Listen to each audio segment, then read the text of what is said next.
बिस्मिल्लाहिर्रहमानिर्रहीम। अस्सलाम वालेकुम जी बच्चों, क्या हाल है जी। अच्छा जी, ये चैप्टर नंबर 17 है, उसके एमसीक्यूज़ करने लगे हैं। पहला एमसीक्यू है, इन computer terminology information mean, computer के हिसाब से, उसकी बुक के हिसाब से इंफॉर्मेशन क्या होती है। तो इंफॉर्मेशन बेसिकली क्या है, प्रोसेस्ड डाटा, वो मालूमात जिस पे काम हो गया होता है, प्रोसेस्ड डाटा इसको कहते हैं। The brain of any computer system, किसी भी कंप्यूटर का जो दिमाग है वो क्या है, सीपीयू है। बड़ा आसान सा है। From which of the following you can get information almost about everything, इनमें से कौन सी चीज़ है जिससे आप तमाम किस्म की इंफॉर्मेशन ले सकते हैं। तो ज़ाहिर है इंटरनेट है, हर तरह की इंफॉर्मेशन आपको मिल जाती है। नंबर 4 है, which of the following is not processing, इनमें से कौन सी चीज़ है जो प्रोसेसिंग नहीं है। प्रोसेसिंग वो चीज़ होती है जो कंप्यूटर किसी चीज़ पे करता है और करके उसका कोई हमें रिजल्ट देता है। तो देखें, अरेंजिंग है, तरतीब लगाना, मैनिपुलेटिंग, कैलकुलेटिंग, और गैदरिंग। गैदरिंग होता है इकट्ठा करना, उस पर कोई काम नहीं अभी आप कर रहे हैं, आगे से चीज़ों को इकट्ठा कर रहे हैं, तो इसलिए ये जो है ये प्रोसेसिंग नहीं कहलाएगी। Which is the most suitable mean of reliable continuous communication between an orbiting satellite and earth. कहता है ऊपर जो सेटेलाइट ऑर्बिट कर रहे हैं, चक्कर लगा रहे हैं, और ज़मीन के दरमियान जो हमने कम्युनिकेशन रखनी है, तो कौन सा ज़रिया सबसे बेहतर है। तो कहता है ये जो माइक्रोवेव्स हैं ये सबसे ज़्यादा बेहतर ज़रिया है, इनके ज़रिए इंफॉर्मेशन जो है वो भेजी और वसूल की जा सकती है। Number 6, the basic operations perform by a computer, एक जो कंप्यूटर है बुनियादी चीज़ें क्या करता है। तो कहता है ए और सी वाला, ए में क्या है, अरिथमेटिक ऑपरेशंस, और सी है लॉजिकल ऑपरेशन। ALU ये इससे बनता है, ये दोनों को मिला के अरिथमेटिक और लॉजिकल ऑपरेशन, ये दोनों काम वो कंप्यूटर करता है। What does the term email stand for. तो ई से असल में इलेक्ट्रॉनिक है, मेल तो मेल ही होती है, लेकिन ई का मतलब इलेक्ट्रॉनिक, हाथ हैं लेकिन इलेक्ट्रॉनिक जरिए से वो जा रहे हैं। इन कंप्यूटर टर्मिनोलॉजी इंफॉर्मेशन में ये दोबारा वही आ गया, ज़्यादा प्रोसेस्ड डाटा है, प्रोसेस किया जाता है डाटा को। Number 9, information technology is, information technology क्या है, चेंजिंग स्पीडली, ज़ाहिर बड़ी तेज़ी के साथ ये तब्दील हो रही है। आपके पास कंप्यूटर्स हैं, मोबाइल्स हैं, एक के बाद दूसरा मॉडल देखें कितनी तेज़ी से चेंज होता हुआ आ रहा है। So latest telecommunication device are, जो लेटेस्ट हमारी ये डिवाइसेस हैं यानी मोबाइल और कंप्यूटर्स वगैरह, वो मच बेटर हैं एंड मोर एफिशिएंट हैं, पहले से ज़्यादा बेहतर हैं, ज़्यादा दुरुस्त काम जो है वो कर सकते हैं। Latest form of telephone, telephone की जो आजकल की जो है वो क्या है, वीडियो फ़ोन। ज़ाहिर वीडियो कॉल हम कर सकते हैं, तो सबसे ज़्यादा बेहतर यही चीज़ है, वीडियो फ़ोन किया जा सकता है उन लोगों को। The scientific method of storing arranging information for purpose use and to communicate them to others is called telecommunication. ये टेली कम्युनिकेशन की डेफिनेशन आ जाती है कि कैसे आप इंफॉर्मेशन को अरेंज कर सकते हैं, सॉर्ट आउट कर सकते हैं और आगे लोगों को पहुंचाना, तो ये सारा क्या है, टेली कम्युनिकेशन कहलाएगा। The computer based information system, अब ये जो CBIS है इससे क्या बनता है, ये भी आपका शॉर्ट क्वेश्चन रेडी हो सकता है कि कंप्यूटर बेस्ड इंफॉर्मेशन सिस्टम जो है is formed by dash component, कितने पार्ट से मिलके बनता है। तो ये हमें बताना है 5 पार्ट्स हैं इसके।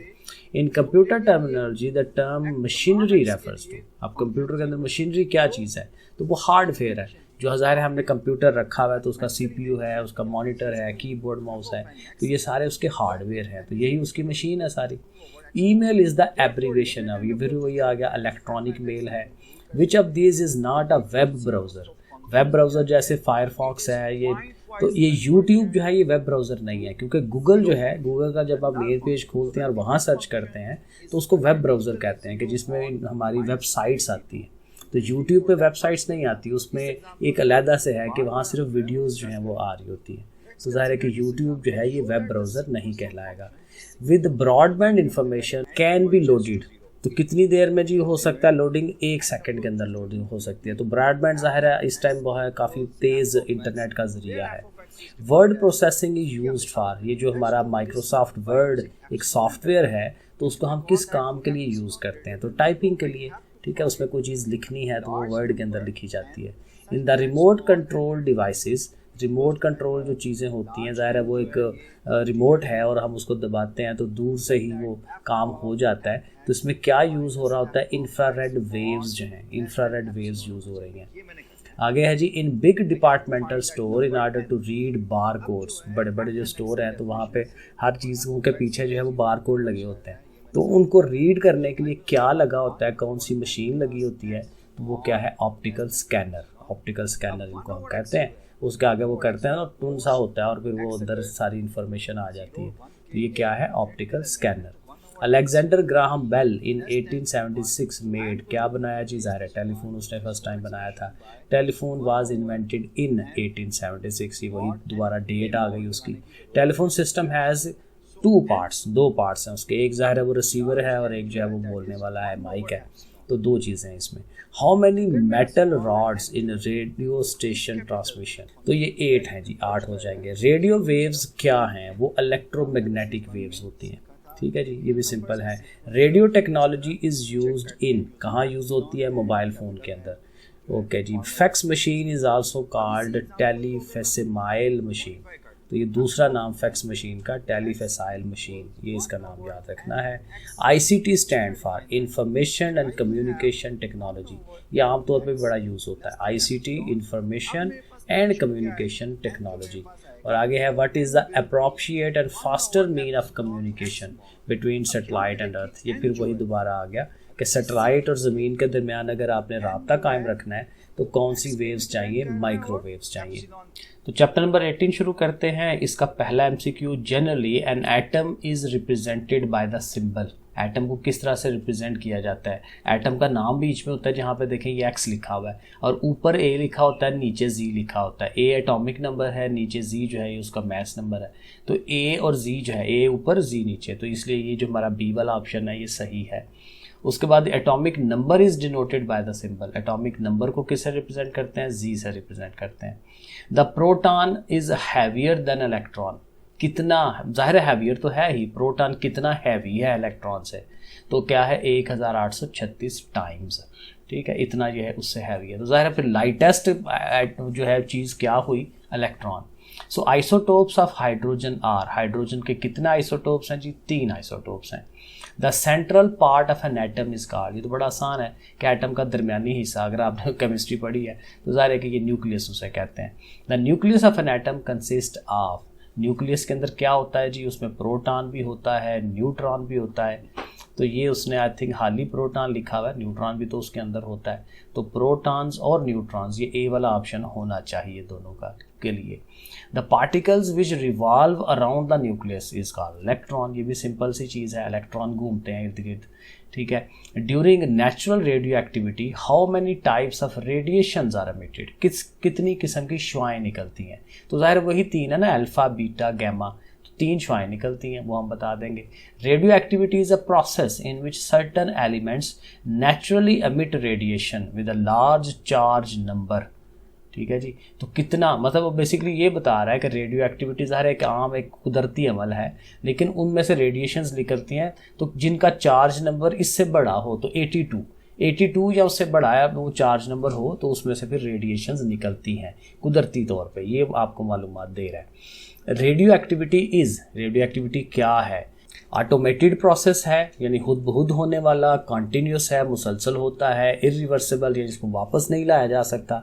तो बिल्कुल रेडियो एक्टिविटी में ये तीनों काम हो रहे होते हैं, तो इसलिए ऑल ऑफ द अबव जो है वो ऑप्शन हो जाएगा। Which are the following element is not radioactive, तो इनमें से कौन सा एलिमेंट, देख रहे हैं यूरेनियम है, पोलोनियम है, थोरियम, ये सारे के सारे रेडियो एक्टिव है। सिर्फ ये सोडियम, क्योंकि सोडियम तो आम चीज़ है, जैसे NaCl सोडियम क्लोराइड, हम नमक खा रहे होते हैं उसमें सोडियम है, तो सोडियम जो है ये रेडियो एक्टिव नहीं है, बाकी तीनों रेडियो एक्टिव हैं जिनमें से शुआएँ निकलेंगी। Which are the following element is radioactive, अब इनमें से कौन सा है, यूरेनियम, ये फिर वही सारे नाम है, तो चूँकि तीनों ही हैं तो इसलिए ऑल ऑफ द अबव हम लिख देंगे। आगे है जी, atomic number can be found by what relation, atomic number अगर हमने फाइंड करना है तो किस फार्मूले से आएगा, A-n, इस तरह से हम उसको निकाल लेंगे। Alpha rays consist of particles, अब वो जो अल्फा बीटा गैमा रेज हैं उनके मुतालिक वो इन्फॉर्मेशन पूछ रहा है। तो अल्फा पार्टिकल्स जो हैं ये क्या चीज़ें हैं, ये पॉजिटिवली चार्ज पार्टिकल्स होते हैं, इनके ऊपर प्लस का साइन होता है, प्लस चार्ज होता है। How many distances can be covered in the particle emitted from uranium, कहता है यूरेनियम से जो पार्टिकल निकलता है तो वो कितनी, वो क्या कहते हैं, किसी चीज़ को जब टकराता है तो उसके कितना अंदर तक जो है वो घुस सकता है, कितना अंदर जा सकता है, तो 2.7 सेंटीमीटर ये उसने बताया हुआ है। बाय नेचर गैमा रेज किस तरह की होती हैं, इलेक्ट्रोमैग्नेटिक रेडिएशंस होती हैं, gamma rays electromagnetic radiations. For the diagnosis tumour को फाइंड करने के लिए क्या किया जाता है, किसको यूज़ किया जाता है, फास्फोरस 60।